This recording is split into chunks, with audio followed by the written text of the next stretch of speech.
Pemerintah Prabowo Subianto terus menggodok program makan bergizi gratis agar tidak cepat basi di tengah kepungan beragam persoalan yang tak henti menyertainya. Beragam cara dilakukan untuk membayar salah satu janji politik Prabowo ini.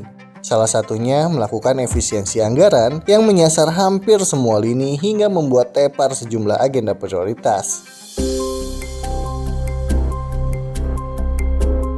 Selain soal ketersediaan anggaran yang menjadi isu sentral, program yang resmi diluncurkan pada 6 Januari 2025 ini dihinggapi banyak masalah. Mulai distribusi yang belum merata, keracunan makanan, lauk yang disajikan tidak disukai semua anak, hingga soal makanan yang sudah basi.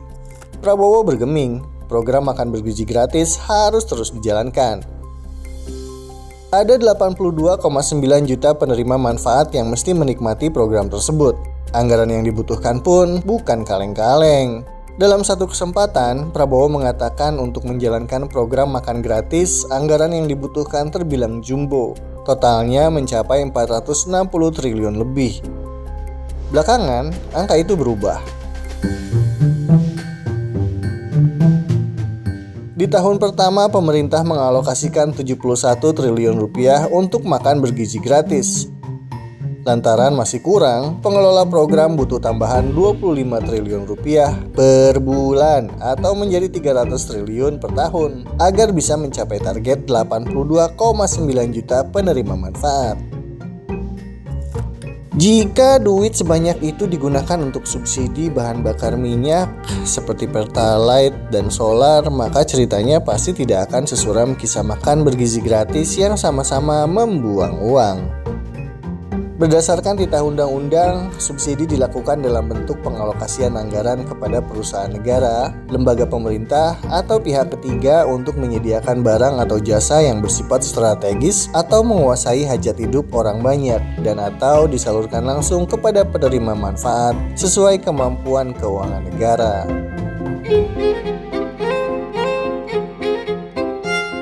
Mari berandai-andai. Seandainya uang 300 triliun itu digunakan untuk subsidi Pertalite, maka apa yang akan terjadi? Untuk mendapatkan jawaban dari pertanyaan itu, maka harus dibuat dulu rumus sederhana. Sesederhana rumah makan Padang yang menyajikan beragam lauk menggoda dengan harga terjangkau. Tambah cie dah! Pada 2024 kemarin, harga Pertalite itu seharusnya Rp11.700 per liter. Namun karena pemerintah memberi subsidi 56,1 triliun atau Rp1.700 per liter, maka harganya jadi Rp10.000 per liter. Apa yang akan terjadi seandainya uang 300 triliun untuk makan bergizi gratis itu dialihkan ke subsidi Pertalite? Mari berhitung dengan cara sederhana dan dalam tempo yang sesingkat-singkatnya. Dengan berpijak skema subsidi Pertalite pada tahun 2024, jika duit 300 triliun dikucurkan untuk subsidi Pertalite, maka harganya bisa di bawah Rp3.000 per liter. Simpan dulu teori dan rumus-rumus ekonomi mikro, makro, mikrolet yang menjelimet lah pokoknya. Sekarang coba bayangkan apa yang akan terjadi jika harga Pertalite cuma Rp3.000 per liter. Seketika memori melompat ke masa ketika harga beras Rp2.500 per kilogram. Tapi sekarang Rp15.000 per kilo. Lalu daging ayam Rp12.000. Sekarang Rp40.000. Kemudian harga telur Rp6.000 per kilogram. Tapi sekarang Rp25.000 per kilogram. Bila penghasilan saat ini Rp3 juta per bulan dengan biaya transportasi dan harga sembako yang murah-murah seperti itu, maka setiap hari anak-anak bisa makan bergizi, bahkan lebih bergizi dibanding yang diberi pemerintah. Lanjut. Seandainya uang sebesar 300 triliun untuk makan bergizi gratis itu dialihkan untuk subsidi gas LPG 3 kg. Dengan skema subsidi 2024, maka bisa jadi harga gas pelon itu cuma Rp0 alias bisa dibagikan gratis.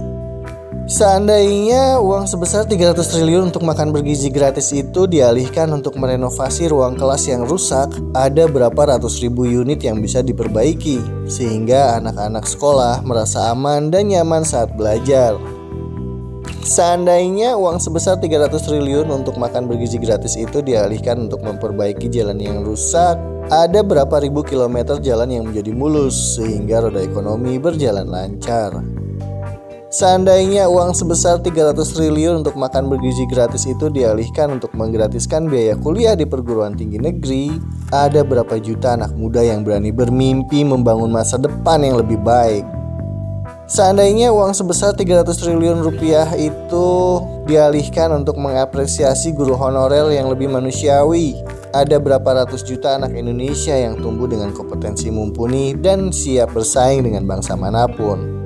Dan seandainya uang sebesar 300 triliun rupiah untuk makan bergizi gratis itu dialihkan untuk subsidi kredit perumahan rakyat, listrik, pupuk, hingga subsidi kesehatan, apakah ruang pemberitaan masih akan dipenuhi cerita tentang Indonesia gelap?